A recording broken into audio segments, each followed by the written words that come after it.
Hello, everyone, and welcome back to the DJ Sessions Presents the Virtual Sessions. I'm your host, Darren, and right now I'm sitting in the virtual studios with a guest that we had on earlier this year, Katie Chonacas. Katie, how's it going today?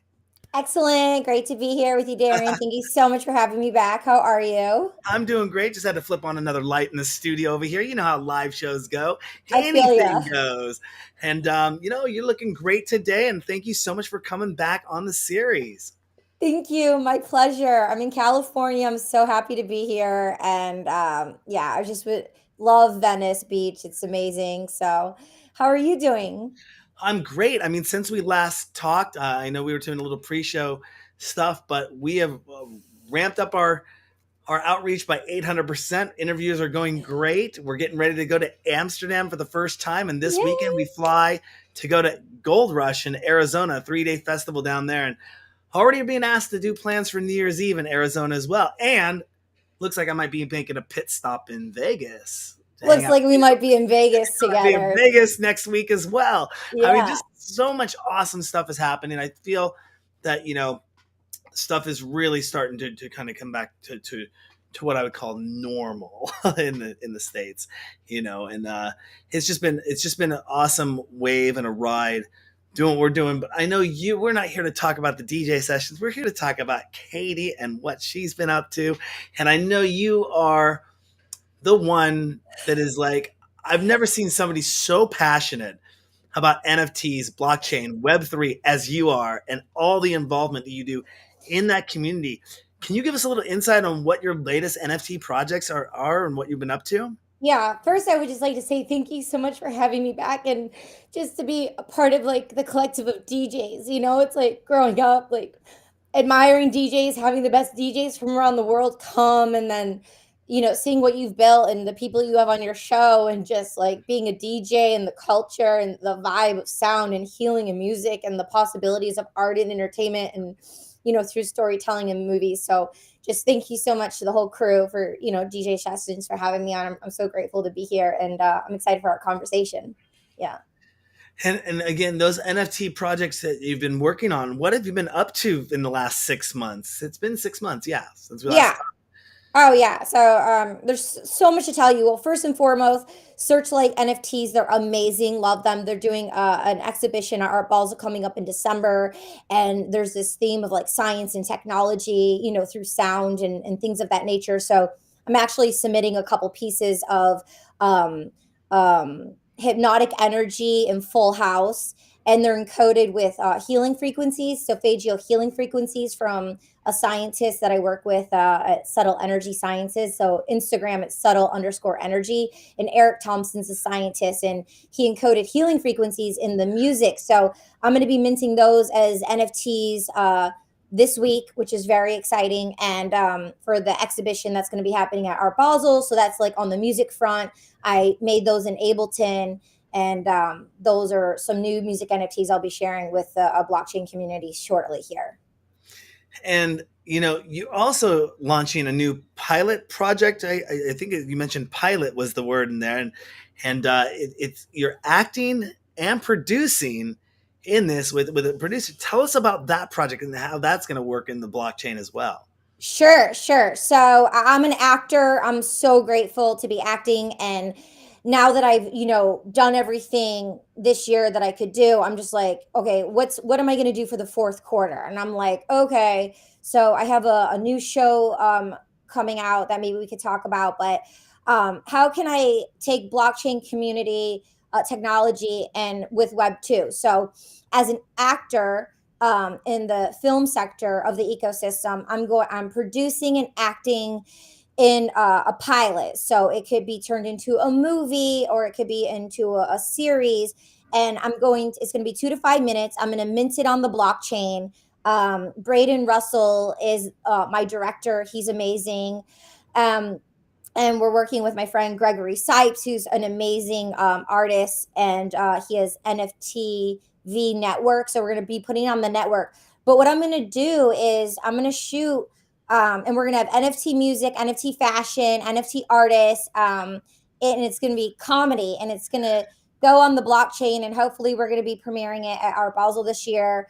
And then I'm going to put it in all the international film festivals in the NFT category and be one of the very first, for the NFT category in Web 2. So then, Netflix and network series directors, producers in the Web 2 can see the alpha of, the comedy and the artists and what's happening with film and TV in Web 3. So that's what I'm doing that's my focus for the rest of the year. Could somebody, do you see the industry, again, I'm so newbie to this, it may already exist, it might be out there. Could you see blockchain funding for movie projects, like raising millions of dollars or having people own kind of I don't know how it exactly work, but like owning a piece of the movie through an NFT, kind of like if I looked at it like you're owning a piece of stock in a company, could somebody make a movie and do that and release NFTs as part ownership? And as that movie sells, they would get, or moves or gets downloaded. And every time it's downloaded, they get a percentage of that movie, that bit. Like if somebody downloaded for $3.99, they would get like however much of what was a percentage of, I don't know. Is that something that's on the horizon? I mean, you seem like you'd be the person to know, Yeah. the person to talk about, to talk about that with.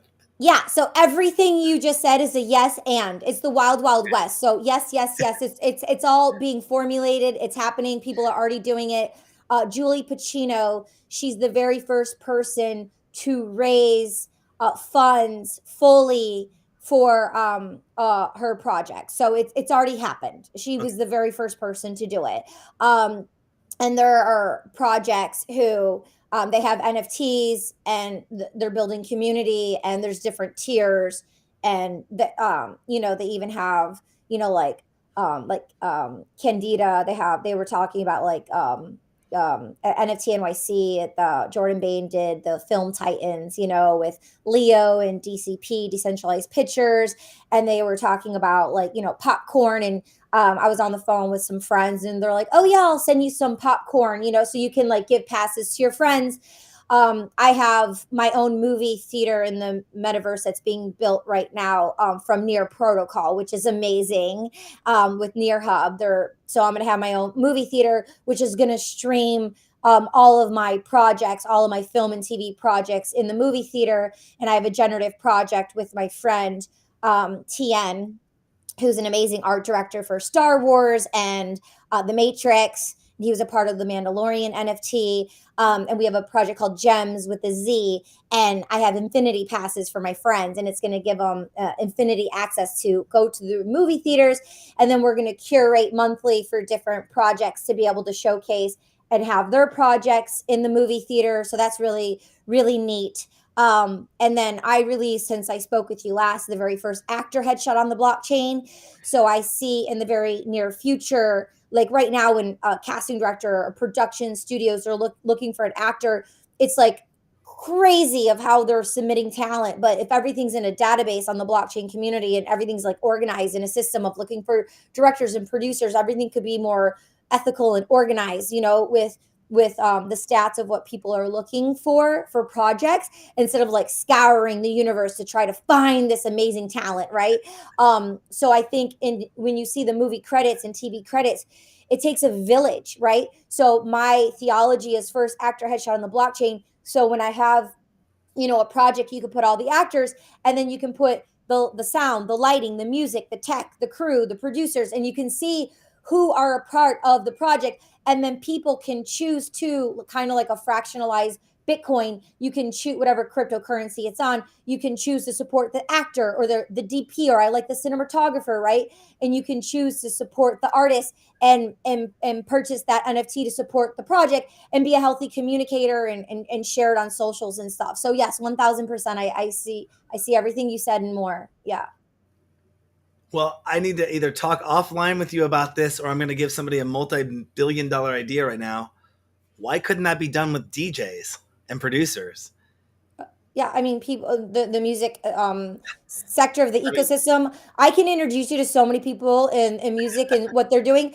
Also, on my website, chonacas.com, I have an automation set up. I don't know if you're on my email list, but when people go to chonacas.com, I have an automation that sends people I respect and admire of being in the space since 2018. And I have a whole music section on there of music people you can follow and get into the rabbit hole of who they are and what they're doing and befriend them and get involved and build together. Yeah, would love to do it, make it happen. Yes. I did get access to that information 6 months ago. I got so wrapped up in everything I was doing though with the ramp up of what we've been building this year. Yeah. I feel so bad. I feel left out in this game. It feels like 6 months has been almost like 2 years. I'm sure there's just so much data and information. It Yeah. is like the wild, wild west, and the frontier is out there, and it's just getting started in that sense of things.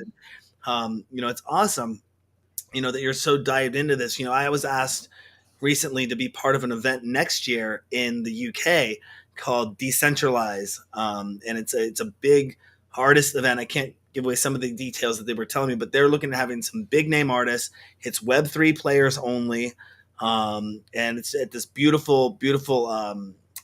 What's the term they use? Out there, estate. It's this beautiful estate, and they got a second estate where they have everyone stay at, and they're like flying helicopters back and forth to get you back and forth between both estates. The guy who's putting it on, who's kind of one of the head honchos of it, is in touch with. He owns his own festivals. I mean, multi-million-dollar big festivals around the world. So he's dialing everyone in, getting everyone on board, and we're Yeah. super excited to have been on the preliminary conversations about that and getting involved with that as well. So. Yeah, lots moving in that space, and it's so awesome to hear that you're doing great there. And you also, outside of DJing, I mean, actor, you do so much other stuff other than just DJing and acting and NFT stuff. You have a radio show. You have a couple radio shows, podcasts, I should Yeah. say, don't you? Tell our audience about those. Sure. Well, I'm really excited that, with your metaverse and Twitch, we're going to be streaming it there really soon. It's called She's All Over the Place. It's arts and entertainment, focus on ethics, morals, and values, focus on NFTs and mental wellness. And we're on hiatus right now. Season 4 was a women empowerment series, and it's all amazing women about blockchain community and all the different cryptocurrencies and like information about cybersecurity and just like such great storytellers, and just holding space for people to be heard and just connecting and, enriching and empowering one another through sound and language and frequency. So that was really cool. Season 5 is focused on Hollywood and NFTs. I have amazing people on the show for season 5. Actually, my brother just opened new studios. So when you're in LA, I'm going to take you there, but Gold Tree Studios. So we have 8 editing bays, sound stages, 360 green screens, like movie theaters, like recording studios, but a whole podcasting facility on Sunset. So season 5, I'm going to shoot IRL on Sunset Boulevard. It's going to be so legit. It's so cool. I'm excited to have you there. Yeah. When you come, we'll have like some DJ mashups and stuff like that. Yeah, definitely. I mean, I'll be spending a lot more time in the Southwest here with our base of operations out of Phoenix, but definitely putting us right in contact with LA and Las Vegas and San Diego. We're actually looking at planning a tour here, a DJ Sessions tour for 2013 to kind of do a West Coast tour and then end it in Hawaii. We just made a contact out in Honolulu and Maui that puts Oh, on shows out there. So that's so cool. And then my friend Brad, he's the CEO of NFT San Diego. So I'll put you in touch so y'all can like have DJs curating the whole event over. It's like 2-3 days. I was a speaker there this year. So I spoke on psychology of NFTs, mental wellness. And then I was on another panel with amazing females, but I'll introduce you so we could like curate some dope DJs in the collective for the that next would be one. amazing because we want to couple and work with local DJs down there as well. I think we're going to Yay. be doing this as a probably like a silent concert tour, because we have by that time we should have anywhere from 1,000 to 2,000 headsets, and we can come out with 7 channels on our headsets and have 7 different stages or 7 different things going on at all times. I mean, we didn't have to have 7 DJs playing, but we could have 4 DJs playing. We could have open mic. We'd have spoken word. We could have presentations. We could have yoga and meditation going on all at the same time in a space with no amplified music really bothering any neighbors. So we can set this up at a beach or a park or somewhere, an event facility. But we're super excited to be using that technology along with live streaming, and then we can live stream each one of those stages as well back to our site, and people could go on from around the world and join us on that tour. I don't know if anyone's doing that at the independent level. I still consider ourselves independent, even though Yeah. thank you for the accolades of saying how big we were at the beginning of the show. Oh We're yeah. still an independent entity, or I would consider us in the small business realm in America. And small business can be anywhere from like up to like $5 million, I think, if you're taking in that much revenue. We're nowhere near that, but we soon will be. Um, Yeah. Yeah. but want to do And some then innovative things when it comes to events, and I think that would be a great yeah. collaboration. Well, I met Noam during NFT NYC through my friend Keith Brother, and who did like amazing events with past NFT. And so I met Noam from Future Shape 360. They live in Denver, and they curated this event. And he like called me after. He's like, "Yo, like I just love your energy. We want you to be here." I'm like, "No." He's like, "I know you have Expoverse going on in LA." I'm like rolling up my sleeves. I'm like, "All right, Noam, you got me." I'm like, I'm like, I rolled up my sleeves. I'm like, "Yo, what do you need?" I'm like, "What do you need?" And so they actually brought me on to help curate Future Shape 360 in Denver in July. And I curated, it was arts and music. It was arts and music. And I curated, and then Dead Mouse gave a private performance one night. And then Don Diablo gave a private performance the next night at Fillmore, and like Manny Links and everyone was like live painting. It was super cool. Gabe Weiss was there, Warhuddle.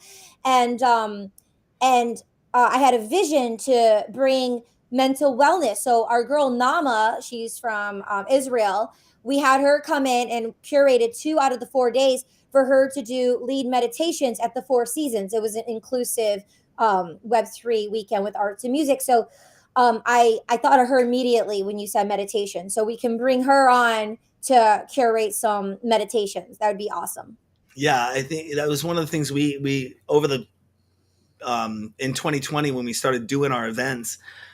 We noticed people weren't getting out of the house. And while we were still able to do our silent discos by following all the state rules and regulations and everything, one of the things we wanted to add was kind of a wellness program Mm. to our lineup. So we might have two DJs playing, but we might have an exercise coach doing low level aerobic workout, and then on the other fourth channel we'd have a guided meditation going on as well. And this would be for a 4 hour show out at parks, and having people show up and be part of that, just to get out of the house, because people weren't getting out of the house. And I think that's a key element. I mean, if I have a couple extra channels, it's just like having my own broadcast FM station. Like, what do I want to put on it? I can put anything I want on these channels and pop up and do this anywhere I want, which is just awesome. One And thousand percent, and even having a channel like we mentioned earlier, that I mentioned about healing frequencies, like binaural beats, solfeggio healing absolutely. frequencies. Like a lot of people are putting healing frequencies into music now, so that could be a channel of its own too. Whether people know it or not. Totally. Awesome. With all these people that you've met, and I mean, it seems like your Rolodex just keeps getting bigger and bigger and bigger every year. Out of your entire career, who has been your biggest influence and why? What a great question. Who's been my biggest influence? You know, I was introduced to Jeff Skoll um, a decade ago. No, 8 years ago, actually. He created eBay. He has Participant Media. They have like the 45 Academy Award nominations. They won Lincoln. Um, Great films. Great person from Canada. He's made such an impact on my life. He's just been a ripple effect in my life. He really set a certain precedence and bar for like who I am, um and just a lot of like belief, and just listening and watching people, and being able to have intimate conversations.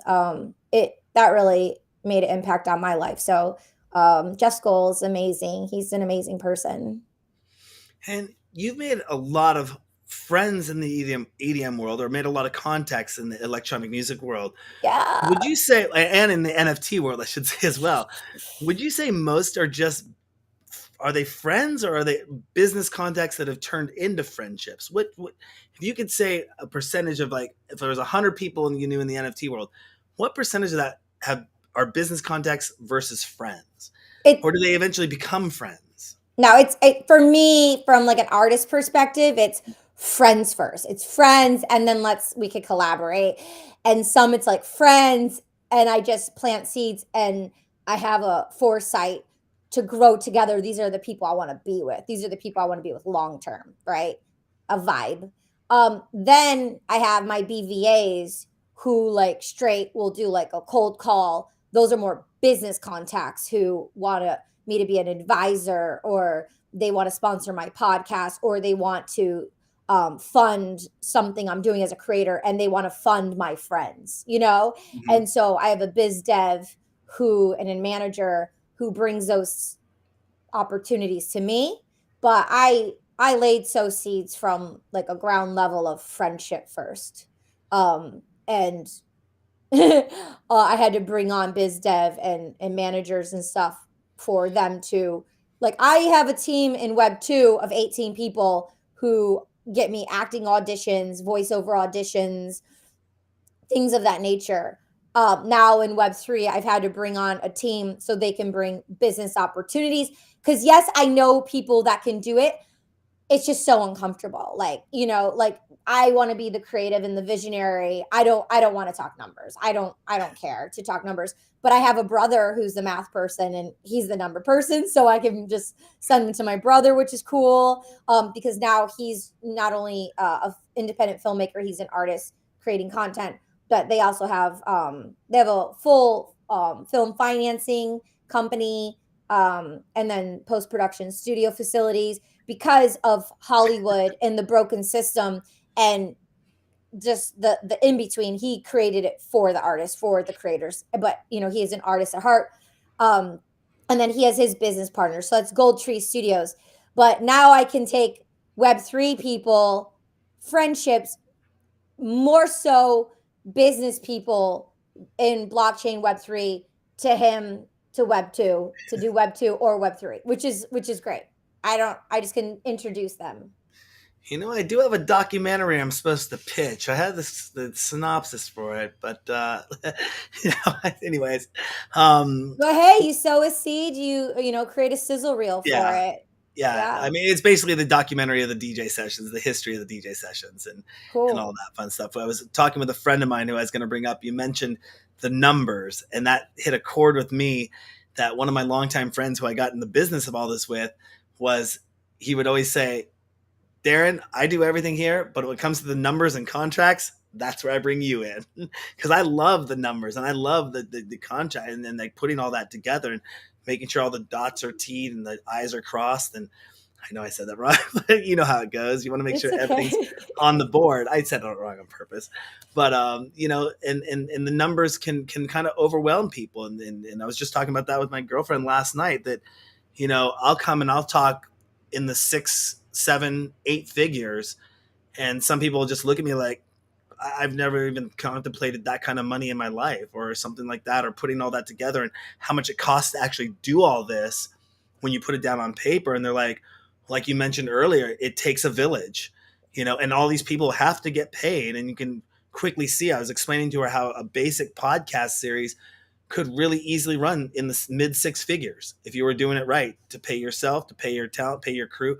pay everyone on board, do marketing, and you still only be maybe taking in, you know, low 5 figures as a profit off that, which then you would use to probably reinvest into better equipment or, a better travel budget, all that stuff that comes into play. And I go, that's just a local podcast.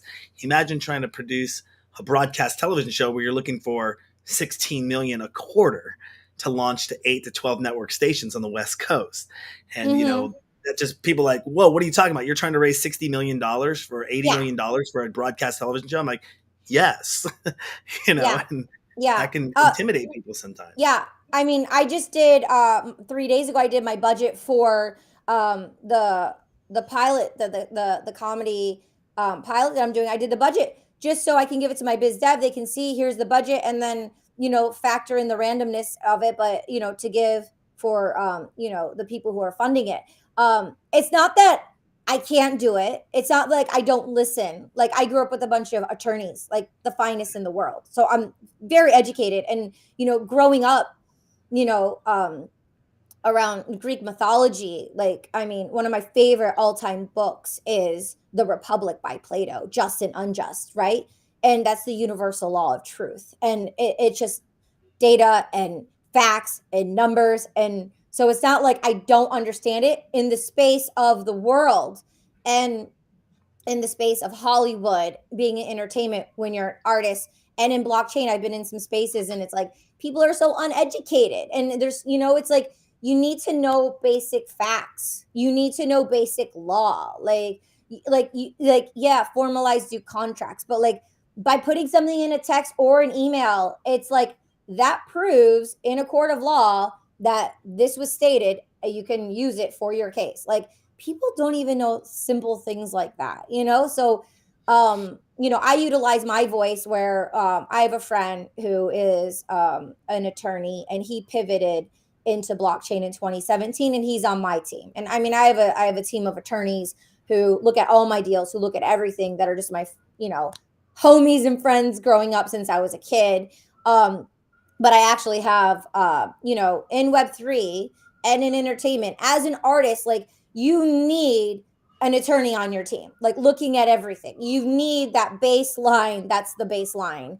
And Mhm. so I produced an event, the very first NFTOC Fashion Week. I pioneered it with 9 founders in fashion on so many different areas.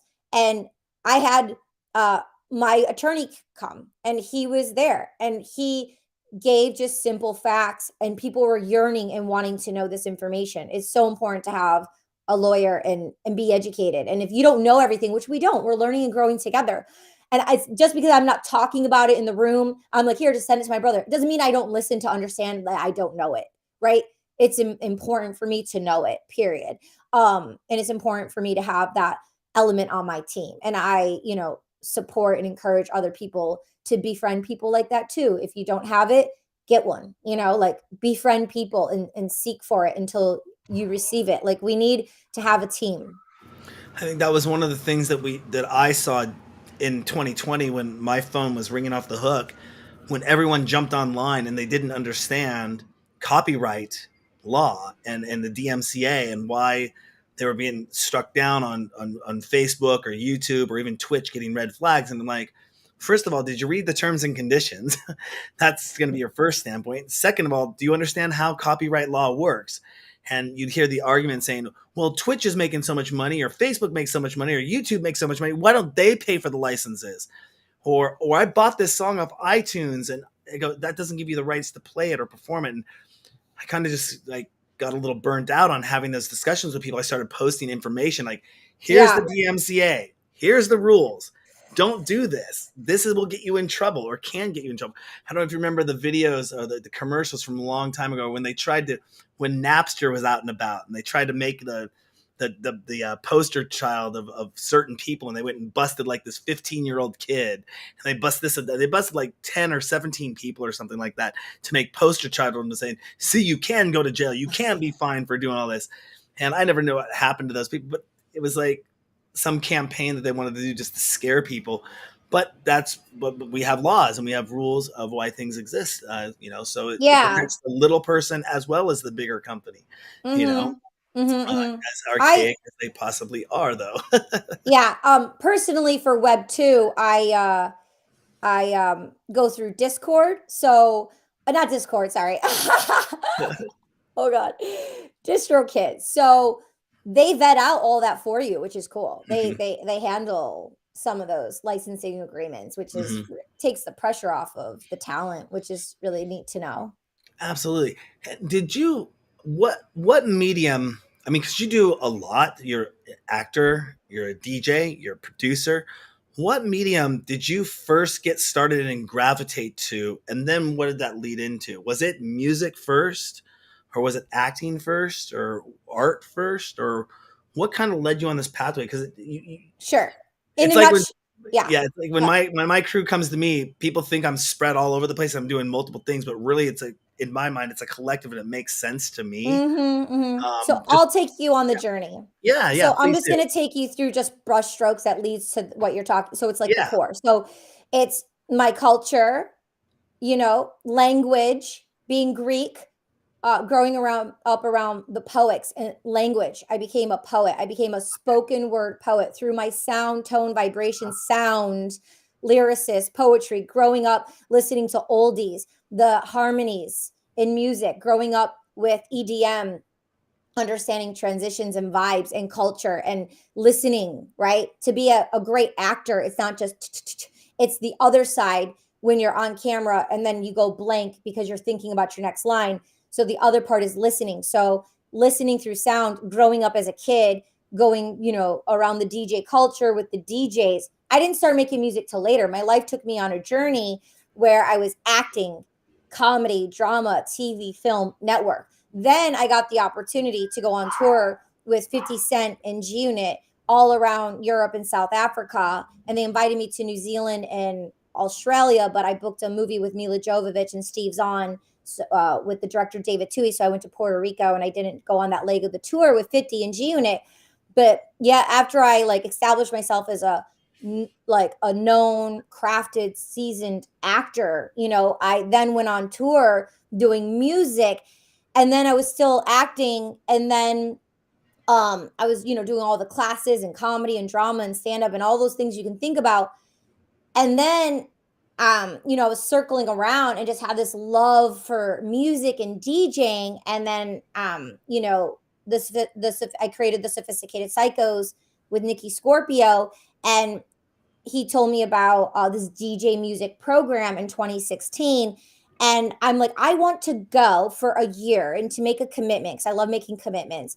I went for 6 months to feel the vibe. I did the first course to see what kind of DJ I wanted to be because I'm Greek. So, like, I could do like old bouzouki music, I could do EDM music. Like, I'm not a hip hop DJ, like I have an NFT playlist that I curated. So now when I go to NFT parties, I'm like, yo, like I have an NFT playlist. Like I can send it to my homies, like that I curated, which is super cool.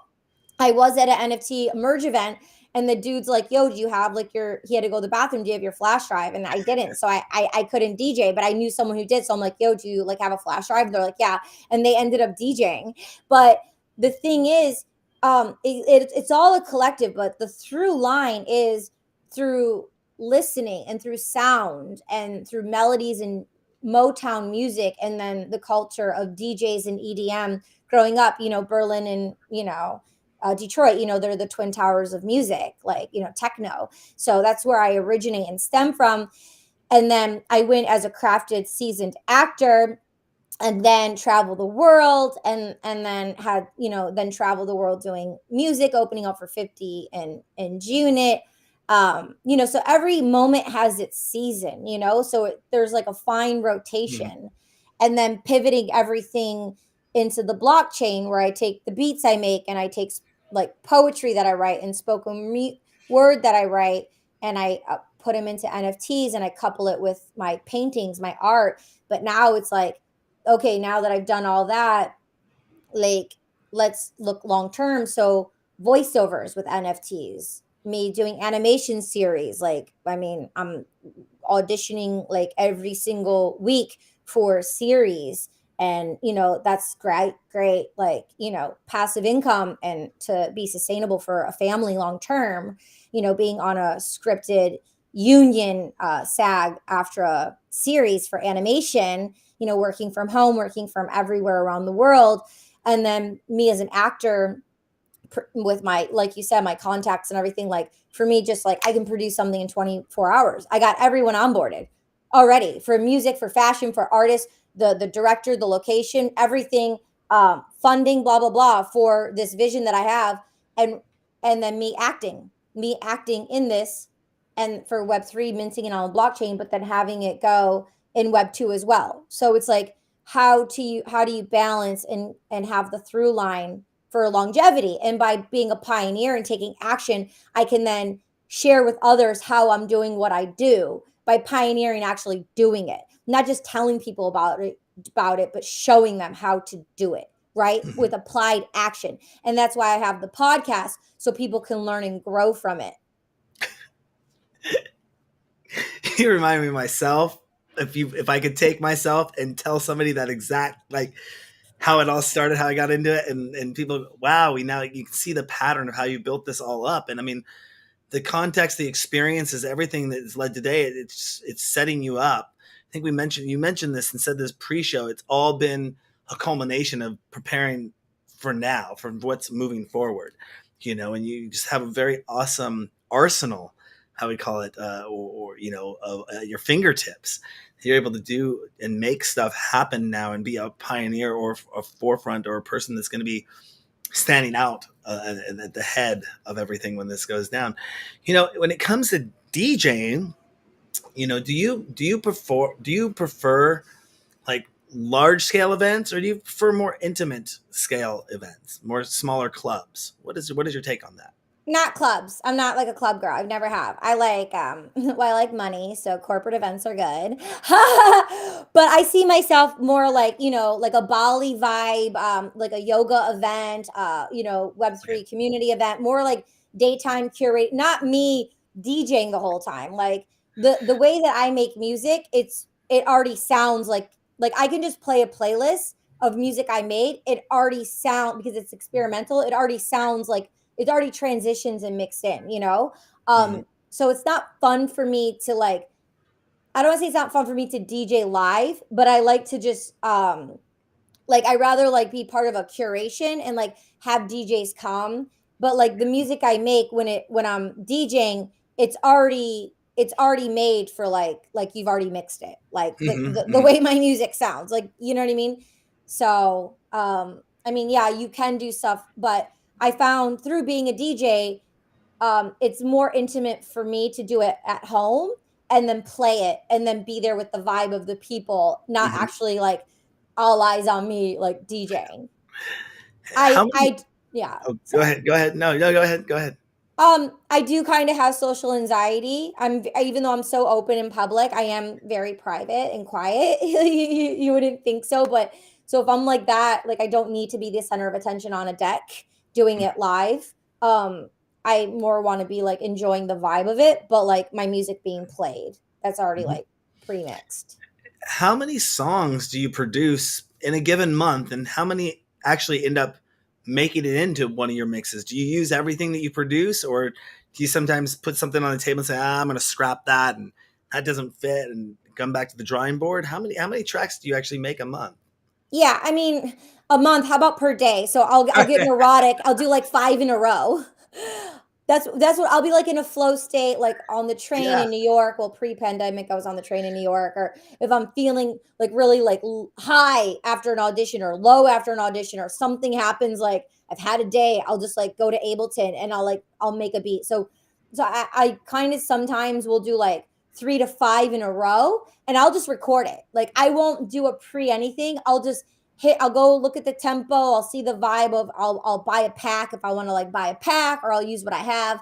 Um but during 2020, I took my catalog and I saw, oh, I have like 5 different genres. I have funk, dubstep, future trap. And when I released Dreamland 1111, I took the dubstep and future trap and it's instrumental. And then 4 out of the 11, I did spoken word on them. And I was growing through divine femininity and demystifying what that meant within genders, right? Identity, and dismantling like your role because you're a male, and dismantling my role because I'm this. And I went on this exploration of gods and goddesses, and like claiming and reclaiming one's like sensuality and power, and because I know and have always had my power, and then I went through a journey of allowing to let go of that and to not have it, to rediscover, to find that again. And I'm like, now that I got it, it's like once I let it go, I'm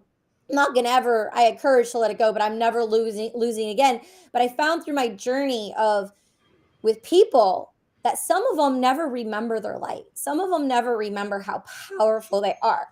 And that's really hard.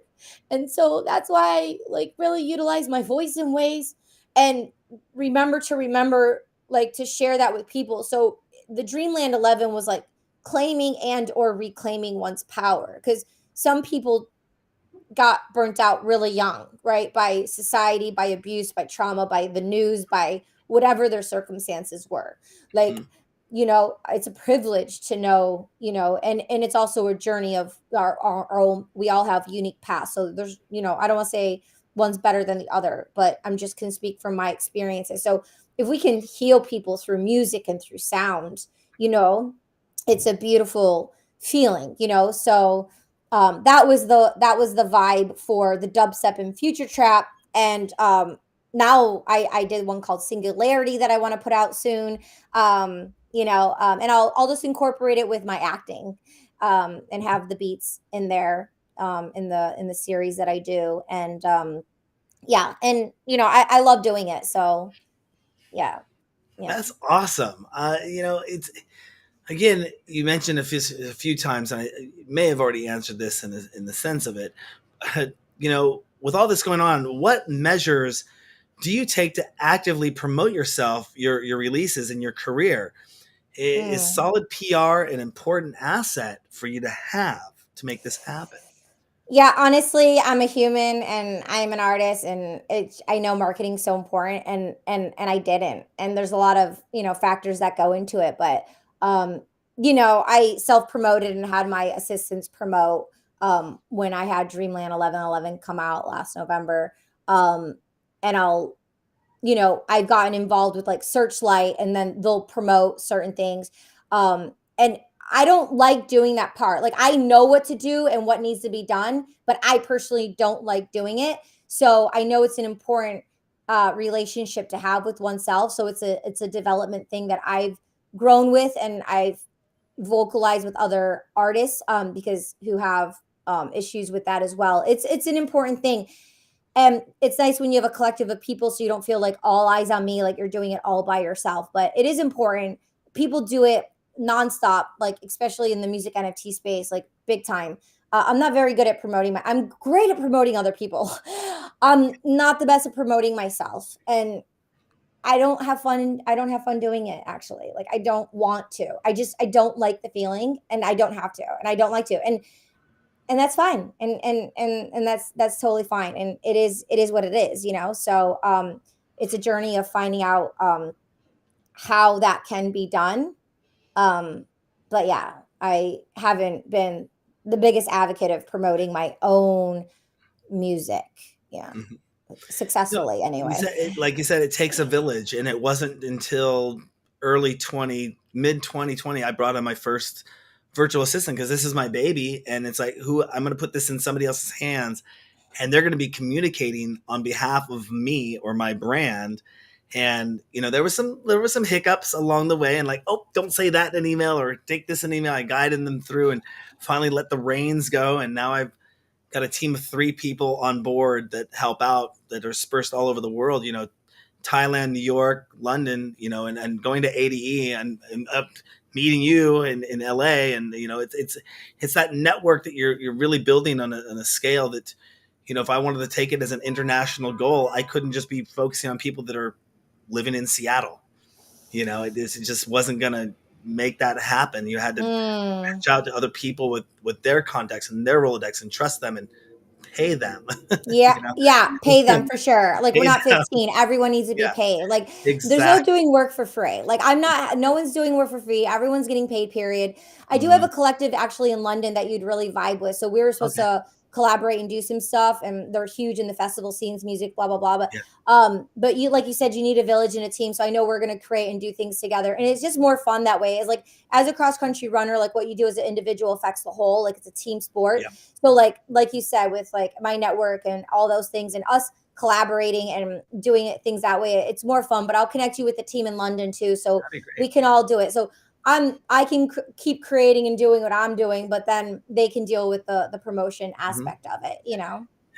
And how do you balance your career with everything you have going on with the other obligations in your personal life? Do you have a routine that you set? I know that I personally had to get in kind of a routine to make sure I didn't burn out. Like we were talking pre-show, we ramped up our outreach by 800%. And I was just so overwhelmed with doing interviews, editing the interviews, trying to manage a team of resident DJs, trying to do events, everything we got going on, and kind of do it. Woo! I didn't know that was going to happen when I did that, but we knew the experiment. I knew something was going to happen. I didn't know it was going to happen that well, to now looking, going, okay, I need like 4 more people to help out here. But balancing my normal life, I take time off. I make sure I'm off the clock at a certain time. I'm kind of eating dinner around a certain time. I make time for my girlfriend, my friends, to get some social aspects in. How do you balance your career with the other obligations you have in life? Or is it 24/7? It's always on. Nope. I mean, I actually have a great structure and system that I can share with you. One thing that I will mention first is I move. I keep moving. Energy is energy in motion. We have 60 to 70,000 thoughts per day, according to Dr. Joe Dispenza. We have synapses that we're firing and wiring and unfiring, unwiring. So when you get complacent and you're doing the same thing on a, I know consistency is so important, but also with your personal that you're asking about, it can get very stagnated, right? So I shake it up and I move that area around. So I can appreciate my sister, so I can appreciate my family, so I can appreciate my friendships, because people get so into their relationships when they're relating, and then they start projecting and start getting mad and expectations of others in their mind. And instead of projecting and putting those things onto people, I keep my I keep my energy moving, so I don't put so many eggs in one basket, on because everyone's doing their best. And like, look what's happening in the world, like in Iran and Armenia and everywhere. It's like it's a lot, and I'm very sensitive. So I have to have solitude. I have solitude. My HSP, highly sensitive persons coach, she says peopling. She was on season 4 of the podcast. Jen, Okay. amazing. But she's like, you go out and people, like you people. So I'll go peopling and I'll feed off of energy. And I'm like, hey, and I give them my best energy and I'm receiving their best energy. And then I dismantle, and then I like to be in solitude. So I've been at the ocean a lot while I've been in California, like as much as I can be in the ocean. Like I at the ocean, I'm there. One. The other thing is, all of my podcasts when I'm in season, I record them Wednesday through Friday in the afternoon. And any show that I'm on, when I'm on a show, and I've been on like 250 in the last year, I do it Wednesday through Thursday. I mean, Wednesday through Friday. Wednesday through Friday, I'm on podcasts and people are my podcast. Wednesday through Friday, I do the interviews. My assistants are off on Fridays. I only have my assistants work Monday through Thursday. They have Friday, Saturday, Sunday off. So then that gives me my psychological breathing room Friday, Saturday, and Sunday. I have my events. I have in order what I'm going to be doing, if I'm going to be traveling, if I'm going to events, whatever I want to do that's play, fun, more networking kind of vibe, unless I'm on set shooting somewhere. Obviously, I'm all about that money. But otherwise, Mondays and Tuesdays, I don't have anything. Like, that's my building days. Yeah. And so I don't do any interviews. So I really have from Friday till Tuesday, 5 days out of the week that are just fun weekend, focus on me building, and I do voiceovers every day. So in the mornings, um, Monday through Friday, it's for clients and doing voiceovers. So I have like a structure there, right? Yeah. Of that works for me, because I know me and I know I'm a Ferrari once I get going. But my mornings, I like to pray and meditate and do my gratitudes and whatever, shuffle around, whatever I want to do in my morning, enjoy my mornings and have them be for me, and utilizing my instrument, my voice, and my thoughts for self before I can give to the world. Because for me I want to put my best foot forward and give my best self. And for me to give my best self, I have to give the best to myself first. Make sure I'm healthy. Hmm. I can completely relate to that after burning out over the past 20 years, probably 4 or 5 times, and not wanting to touch a camera, not wanting to do an interview. It affected personal life, affected job life, and all that stuff. And now, being on that set, it rang so true, like 100% true to my schedule. Monday, Tuesday, Wednesday, Thursday, these set times for interviews and these set times for me to be interviewed. Friday is my day, and then Saturday can do an event. Sunday's kind of a chill. But that weekend, I'm kind of on that weekend grind where it's work during the week and then it stops at 6 o'clock, and it's like I said, Mm. dinner time, or it's now. I'm not trying to burn that midnight oil. And if I don't finish it, I'll put it on the to-do list, and the next morning I wake up, things can pile up, but I try not to let things pile up anymore. But staying on that, I think, has definitely increased, my focus a lot more, because it's not so random. Like, oh, I'm doing this one at 9 o'clock. I'm doing this interview at 5 o'clock. I'm doing this interview tomorrow at 3 o'clock. I'm doing this one at 1 o'clock. And then you're just like all over the place, and it's breaking that pattern Mhm. That doesn't give you a pattern to know, okay, I know for the first 2 hours in the morning I can do this before this interview. And I know that Yeah. I have this much time afterwards to edit shows and get them up online and then push them over to my VA. And then my VA can upload them and do all that work and communicate and answer emails. Because this is an awesome time. I mean, I want to get to the point where I don't think I'd ever want to get it to a point where I'd be so busy that I put it off on everyone else and then I wouldn't want to do anything. And I'm just like running the company and coming in and sitting at my desk and going, oh, what are we going to do today? Let's play some Tetris while we're at work or something. It's like, no, let's go do something really big. Let's go do some new crazy thing, and add more to the foundation, everything. And I think you can only do that if you have a pattern in place. Otherwise, Mhm. it's too scattered and it's all over the place and people can't follow that. Yeah. Um, It's and I think, important to listen and to hear what others are doing, but then tune in with self and do what works for us. Like, I remember one time years ago, I was always so hard on myself because if I'm getting up at 5 in the morning to go to Warner Brothers or Paramount to go to set to like work, I'm like, I don't need an alarm. I am up. Like I set it the night before and I'm up and I no problem. Like if I'm going to set and I'm being paid, I can get up. Otherwise, it's like I've never been like a morning person. And someone said to me along the way, like, just allow that and give yourself that permission. So when I did that, because there was always that saying like, oh, early bird gets the worm. So yeah, but we get to check in and align to homeostasis and our own flow. Like, of course, circadian rhythm, waking up with the sun, going to sleep with the moon. I mean, that's how we are supposed to rise and go to sleep. So I'm doing my best over here. a couple last questions here. If someone were to write a biography about you, what do you think the title should be?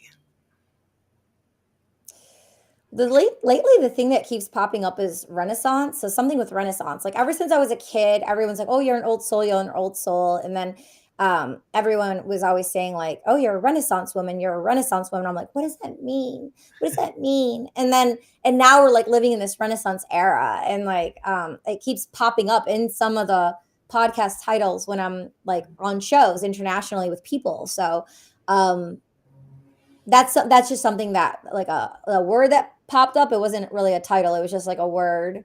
I'd have to think about that. Like a title for me. Um, the something with storyteller. Like I love storytelling. Love making an impact with people. Well, if I do make it to Vegas, because just thank you for the invite, I will definitely come down. I'm going to ask you. You got a week. You got a week, and I'll be in Vegas. I'll say, hey, what's the title of the biography you came up with? If not, we're still going to follow up with you though over and over again because there's always something new happening over. I don't know if anyone's ever called it Katie Land, but No. there's always something going on with you and the emails you send out, the information you're sending out. It's amazing. Is there anything else you want to let our DJ Sessions fans know about before we let you go? Yeah, just it's important just to keep showing up for yourself, right? Just keep creating. When you're up, you're down, just put it in Ableton, put it on a pad, write it down, just keep creating and don't judge the process of the expectation, the outcome. Just kind of like get a diary and start documenting things. And then just even if it sits for 10 years, like, what happened with me was I would just create all this content and just keep it sacred. And those are like my gems. And like people have storage chests of things and just like collect it.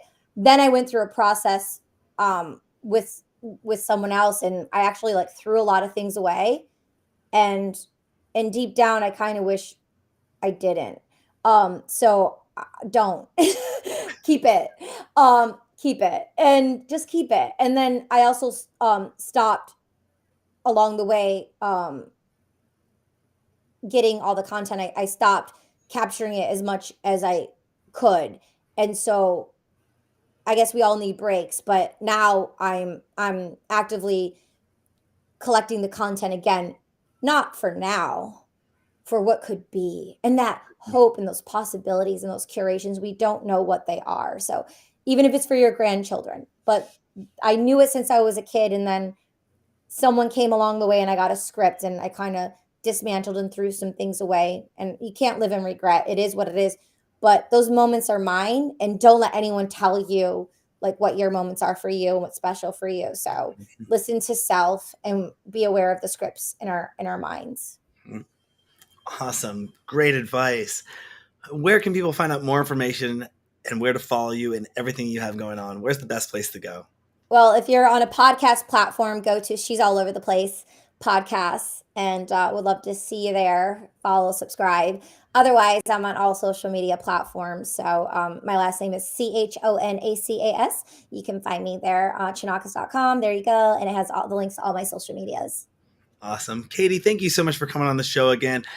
Looking forward to possibly connecting with you in Vegas, but we will definitely be staying in touch with you again and again and again and again. This is going to be the we met as kind of business. This is going to be a building of wonderful friendship, and I'm looking forward to it. Thank you for coming on the show again. Thank you, Darren. I appreciate you. Thank you so much. And everyone who's tuning in, thank you for being here. And those viewers, thank you, viewers, as well. Don't forget to share this and tell a friend about the DJ Sessions. And go to our website, thedjsessions.com. You can find us on Twitter, Twitch, Instagram, Meta, TikTok. We're out there, thedjsessions.com.